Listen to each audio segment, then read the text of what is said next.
The dead and the living are now quite alike. All will burn on the same pyre. Barely 10 seconds dead, Urus Catjar, battle brother, Imperial Fist, leans against the round-bitten rampart as though he is resting. His helmet is gone, and so are both of his hearts and the contents of his chest cavity. A sigh is still leaking out of him. He stares at the war through blown pupils. Beyond, more bodies, hundreds more, left where they fell in the act of running away. Some appear asleep.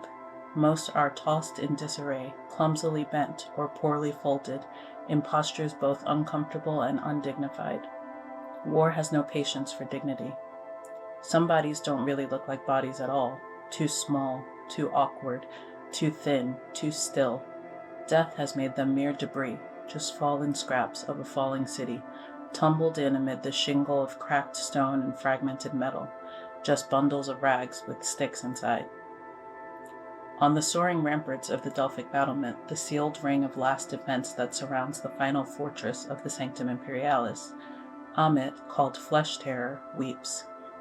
The Blood Angel's legionary feels the constant concussion of the wall guns around and below him, and he weeps for what he has done and for what he has left undone. Around him, 10,000 of his kind, other loyal sons, more perhaps, wait and weep too. They wait, armed and armored, for the traitor flood to break against the last wall, and for the final battle to begin. Blade braced against his chest, almost in prayer, he looks out from his high vantage across the landscape of the Palatine Zone. He looks out into hell. He sees great bastions burning through shrouds of smoke. Meru, Asgard, Avalon, Irenic, Rizavi, Golgotha, Sidene, each one a symbol of imperial power that once commanded a swath of Palatine territory. Each one now a colossal bonfire. The smoke stinks of shame and lost hope. He weeps. His Genesire, the bright archangel, has closed the eternity gate forever. Such a thing. A feat unparalleled. His bright lord saw off the greatest demons of the world, broke them and killed them to hold back the tide long enough for the gate to be sealed. Amit was one of the very last to make it inside. Sanguinius, the lord of Amit's life, paid grievously for that deed. Amit saw it with his own eyes, the brutal wounds, the ravaged plate, the immortal white wings.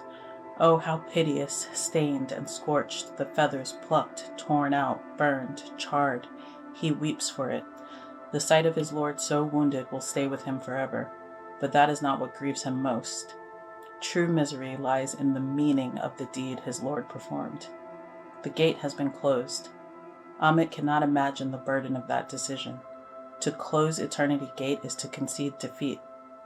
It admits, to friend and foe alike, that the armies and champions of the Emperor, even Sanguinius of the Blood Angel's Legion, can no longer prevent the enemy's merciless advance across the Palatine, just as they could not stop the enemy at the first wall, or at the outer palace, or at the gates of Helios, Lion, Arancon, or Anterior, or at Eternity Port, or Colossi, or Ultimate, or at any other site where they have been met and opposed.